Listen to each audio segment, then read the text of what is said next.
Hello, Cricketers, and welcome to Cricketing with Delonda.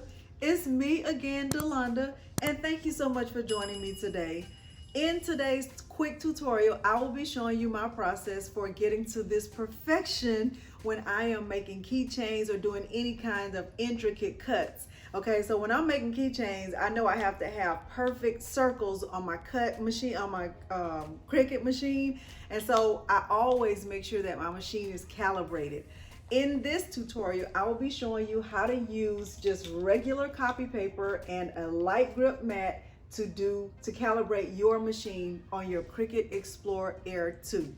Okay, so without further ado, let's head on over and look at the two materials you will need to get your machine calibrated. All right, the materials that you will need literally for this, I used my blue light grip mat and just some regular printer paper. It's not fancy paper, it's not glossy, it's not photo paper, it's not sublimation paper. It is just the plain copy paper that you would use if you were just making a copy like from a book or something like that. It's plain copy paper and my Cricut light grip mat. Of course you can use your green standard grip mat, but however, if you are going to use your standard grip mat, the green one, then I suggest using cardstock instead of plain copy paper, but use what you have on hand. I am in Cricut Design Space and I am connected to my Cricut Explore Air 2. I will click on these three lines over here in the top left. Once I click those, my drop down box comes up and I will choose the second option in the list, which is calibration. First, you also need to make sure that you are connected to a printer, just a regular DeskJet or inkjet printer. It doesn't have to be anything fancy. Click the option for print, then cut. Okay, give your machine a chance to find the printer. Okay, so it says print calibration sheet. Select a printer, select a printer, load white paper, load white printer paper, then print. Okay, so my printer is already selected. I will click print. I already have just white regular printer paper in there, and you will hear my paper get ready to go through the machine. It takes less than, 15 seconds for the whole thing to print out. Once it prints out, I will place my sheet face up. So that means I'll be able to see the image or see the numbers and the letters on a light grip mat. So that's the blue mat. If you don't have a blue mat, I suggest using cardstock and a green mat. If you only have a green standard grip mat, then I suggest using cardstock for this instead of white regular paper. All right, so now it says place sheet on the mat. Place the sheet in the top left corner of your mat, then select continue. So that's exactly what I will do. I will place the sheet on the top of my mat, and now everything I do from here will be on the camera. So I'm going to click continue.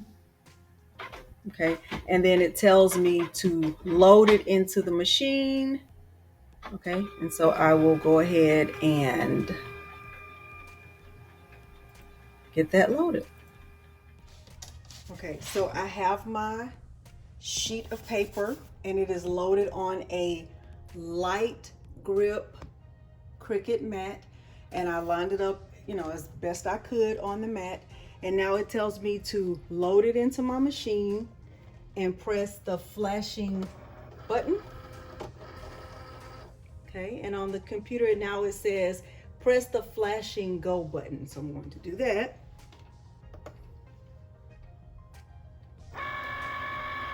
Make sure there's nothing behind your machine that might get in the way of the cutting and the cutting mat. Let me move my computer over.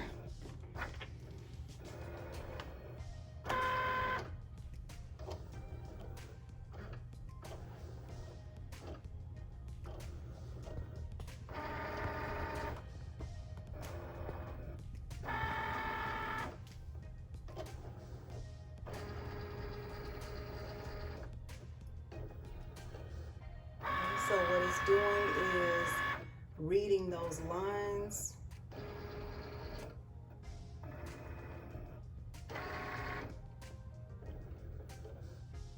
So it has letters on the side. Let's see what it says. Numbers at the top. Okay, so it just, the fine point blade just went around the square. And let me see the message on the screen. All right, it says, without unloading the mat, examine the cut lines around the small square in the middle. Does the cut line touch the printed line all the way around? So if I look at this, I'm not going to unload my mat at all. It says without unloading. Does the cut line touch the printed line? So I can feel it and I can see that the cut line does touch the printed line. So I'm going to say yes, because I have the option on the screen for yes or no. Okay. And then it says we're getting close. Let's fine tune the calibration so your cuts are perfect. Select continue to perform the cuts. I'm going to click continue. Okay, so let me zoom in a little bit so you can see what it's doing right there. It is going over every one of those lines at the top to make sure that the calibration is perfected. All right, and so I know I always say that perfection is overrated, but not when it comes to calibration. You do want your cuts to be perfect. Okay, so it's going over. So if you don't have a light grip mat, what I was suggesting is that you use cardstock and then you could use your green mat, because I don't think, it might be okay. It might be okay. So you can try it. You can always try it. Okay, let me see what message I'm getting. Without unloading the mat, examine the lines on the top and right of the calibration sheet. So they're asking about the top. Okay, the top and right of the calibration sheet. So over here too. Which cuts landed closest to the center? So they're asking if these cuts over here were better at getting on the line, or if these cuts over here were better. I would definitely have to, so let me zoom in so you can see. You might be able to see, I'm not sure. I can't make it any closer than this. But when I'm feeling this, because I'm not going to unload my mat, some of these cut lines are below the black line, so they're not perfect to me. When I look at the K, this is a perfect, it's amazing. Okay, over here, the 7, the 8, the 9, 10, 11, 12, 13, all of these are like pretty much directly on the line. So if I had to answer that question, which cuts landed closest to the center, I would say the cuts at the top. Okay, and then now they're asking which ones at the top. All right, so I have to look at them again and say, okay, number 9, number 10, and I have to go through and select.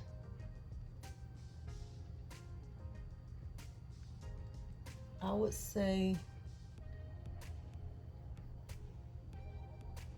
they all look really good. Maybe I would say number 11. Okay, so I'm going to choose 11. Let me scroll down and see what else it's asking. Okay, and on the right, which one?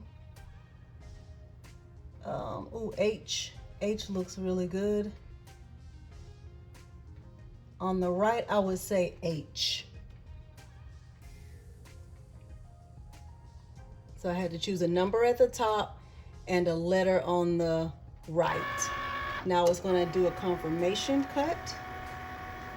So it's going to go around that rectangle in the middle.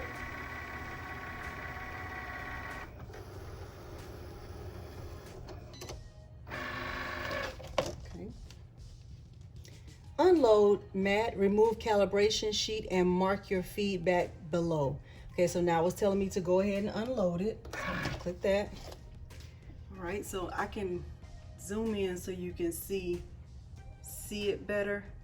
So I chose number 11 as a perfect cut. Look at that. But number 12 looks good too. And so does number 10. And then I also, on the side over here, I chose letter H, but G looks good. G looks good. All right, and so once I go all the way around, I can zoom out a little bit. Once I go all the way around my calibration sheet, I can feel it and I know it's a perfect cut. All right, it says, that's it, I'm finished.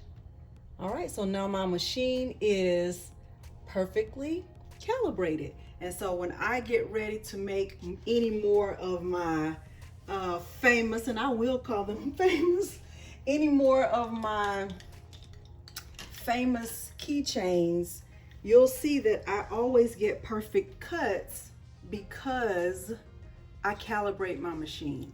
So this is the first set that I made, and my cuts were perfect because my machine was calibrated. And I did make these with my Cricut Explore Air too. Okay, so if you haven't seen those videos, go back. I'll leave a link down below for those. All right, thank you so much for joining me today, and thanks for watching. Bye.